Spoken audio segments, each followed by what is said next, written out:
So today maybe I'll talk about an interesting topic that I have been thinking a lot about personally lately, which is kind of like the best thing you can do if you're making a YouTube video. Just talk about things you've been thinking a lot personally lately.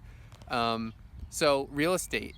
Today we're going to be going to look at a new place to live because we live in the city center in Ulm and we're looking for some more space, and there are some other reasons that we're just trying to find some new living quarters. I work in the construction industry or in a related industry. I'm a land surveyor, so I'm constantly on these new construction sites where they're building like new houses and stuff, and I'm usually there before they build the houses, but still, I'm actually on a construction site at the moment waiting for something to dry or something.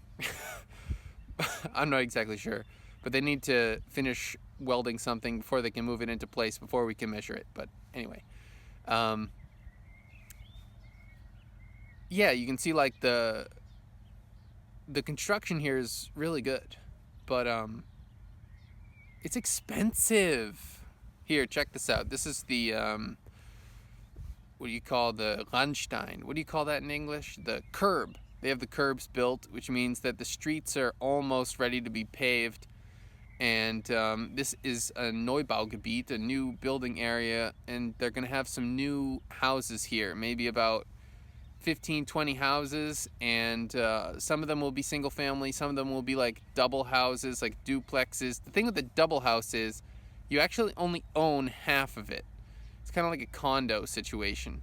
But yeah, there are a lot of interesting things about the real estate industry here in Germany, and we'll talk about that today because it's a topic that's really at the top of my mind at the moment. Before I moved here, my wife had already owned a condo, or what you would call an Eigentumswohnung, an apartment that you own, and so we're putting that on the market, which has been quite an interesting experience, but it might not be as interesting as going to look at apartments to rent.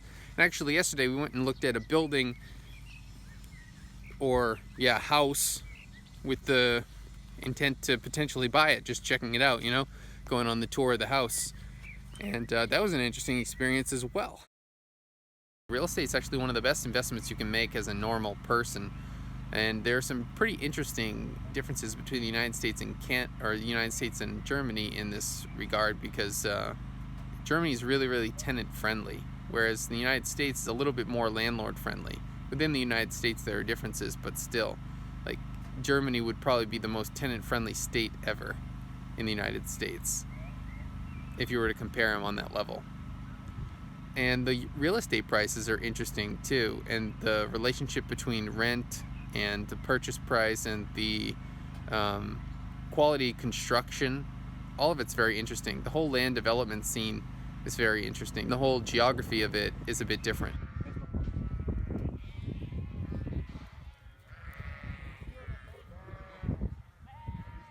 One of the things that is important is the house prices or building prices, or the costs of buildings, I should say. I'm not talking about the cost to build. Everything is pretty much dependent on the cost of a house, because if it's more economical to rent or to buy, how much rent is, and of course, how much and where you can afford to live is all dependent on the housing prices, the prices of the houses. I would say that in Germany, unlike some things which are cheaper, it is about the same price for a house compared to at least the Northeast. In the middle of the United States, houses can be really cheap.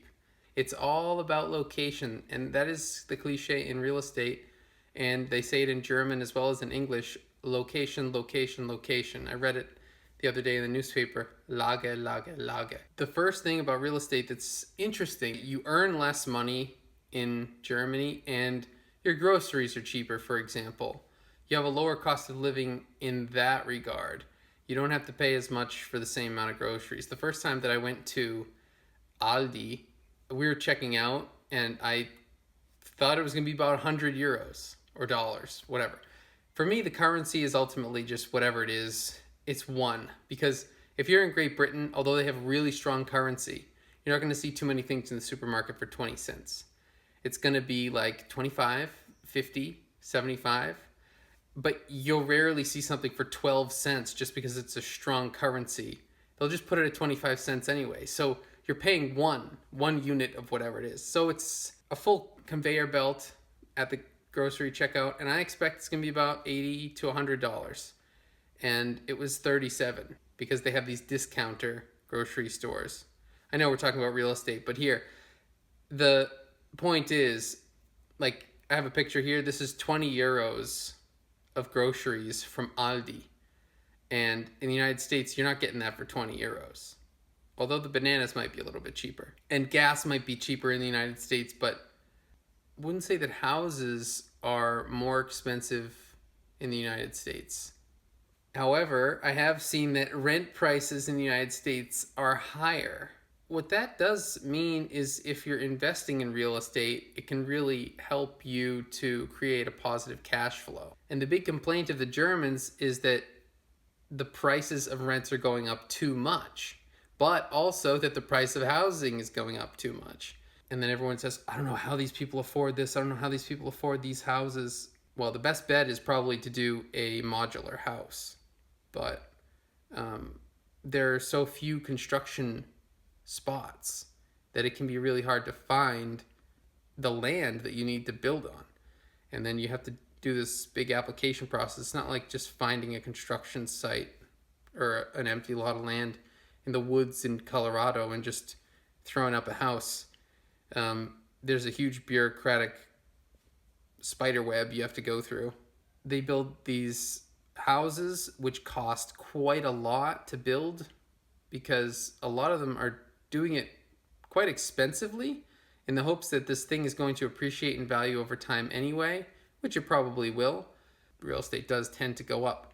But at this point, it's kind of like, how much more can it go up? It's like $600,000 for maybe a 3 or 4 bedroom house, depending on the location.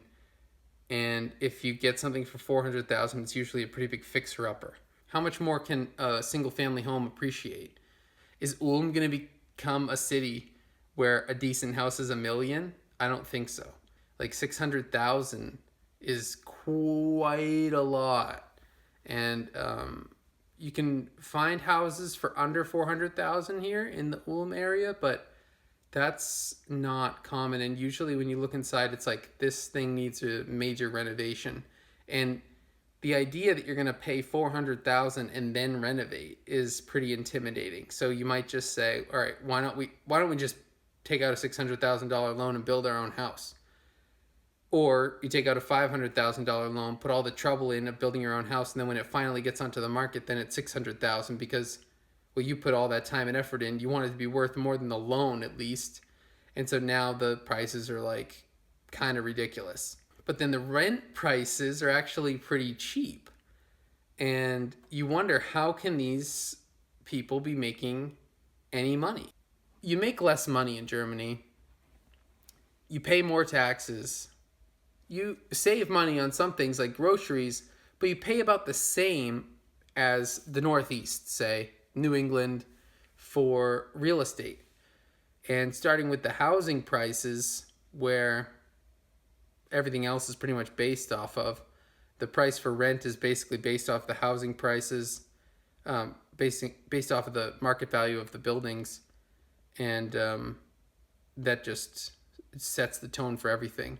Whether or not people are inclined to buy or sell, or whether or not people are inclined to rent or own, that's all dependent on the housing prices, and they're pretty high relative to the incomes. Meanwhile, the rents are relatively low compared to the housing prices, making it so that doing an investment in real estate is actually pretty unprofitable, and you have a pretty slow velocity of money, where the money going from your asset column into your income stream back into your asset column could take decades to really build up to something. And with the strategy that I think a lot of Germans use, that actually kind of messes up the market in a way. And it's just kind of like this overflow of just equity. That's what it feels like. Like, people are about, I don't know, maybe if you buy a $600,000 house and you have $300,000 to put down, why would you do that? But then it's like, all right, well, that's going to be a pretty low monthly payment for me, and then I can make some cash flow on that property. Or then I have a pretty low monthly payment. Or if I buy a $400,000 house and I have to renovate it, it's not like I'm going to be underwater in debt. But you have $300,000 that you're putting down. I mean, no one wants any debt. No one sees the value of arbitrage. That's what I'm seeing here in Germany. That's my report on the German real estate market. If you like real estate as a topic, check out, it's a podcast. It's hosted by Keith Weinhold. It's called Get Rich Education. You'll like it. Get Rich Education. All right, so that was it for this episode. Thanks for tuning in to ULMX, Universal Language Media Exchange. Today, we've talked about real estate, kind of a random subject, but not for anything. It's a subject that I wish there were more information on, especially in English, but it wouldn't even matter. If we're in German, it would be great.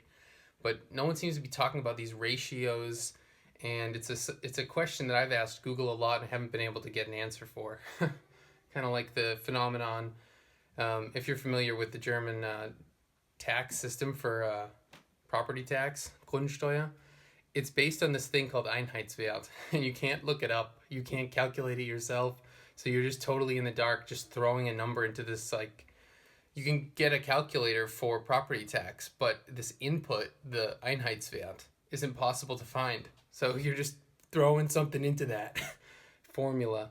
It's pretty funny. But the Einheitswert is actually what the building would have rented for in 1964. So how are you supposed to look that up? Like, there must be some table somewhere where people from the city or from the state or whoever does the calculation for your taxes, where they can look it up in this table, but that table has yet to been published online. So yeah, it's just a funny thing. But these ratios, it's another kind of like just a little discussion.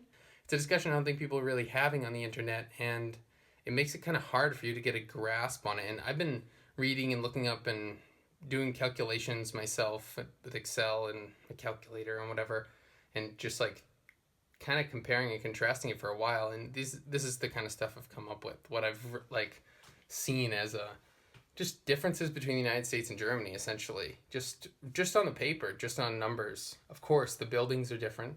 Construction, architecture, blah, blah, blah. Building development. But just the numbers, it's interesting, very interesting, because everyone knows that real estate's one of the most reliable investments for just an average person, for just normal people who want to make their money work for them.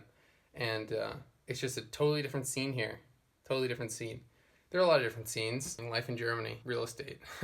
ULMX here from Ulm, Universal Language Media Exchange. We're talking about society and culture in this series, Life in Germany. If you like it, subscribe. If you don't like it, subscribe. If you do like it, hit the like button, and we'll see you next time. If you have any particular topics you'd like to share, use your account to leave a comment down below. Peace.